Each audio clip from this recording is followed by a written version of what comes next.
In this video I'm going to talk about how you can install plugins automatically into WordPress.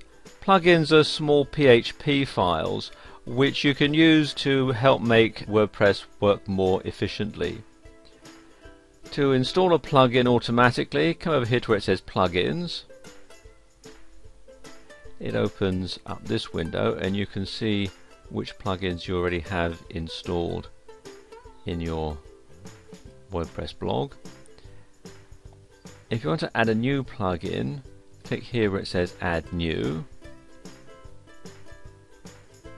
and then you can do a search for the particular plugin.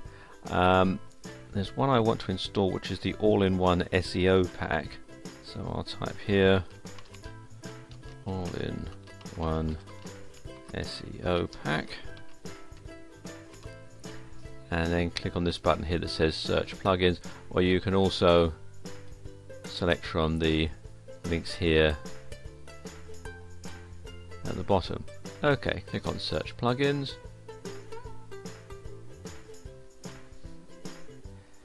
and you can see this is the one that I've chosen, the all-in-one SEO pack, and I can click here to install it now. Are you sure you want to install this plugin? I'm going to click on OK.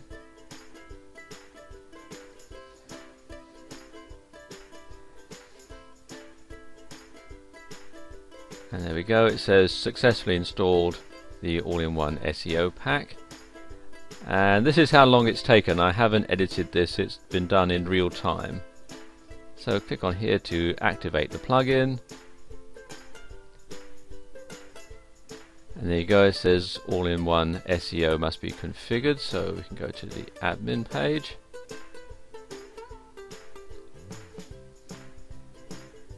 And there we go. This is the admin page for it.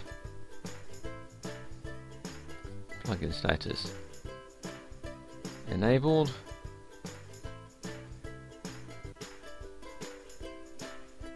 And you can see all the different things about it. Click here on update options, and there we go, it's all been installed and updated automatically. And then if I like it, I can make a donation to its author via PayPal or Amazon or via Twitter. Not every plugin that you install will want this. Plugins are written by all sorts of different people, so they configure them slightly differently. But if you just simply follow the on-screen instructions when you install a plugin, you can't really go wrong.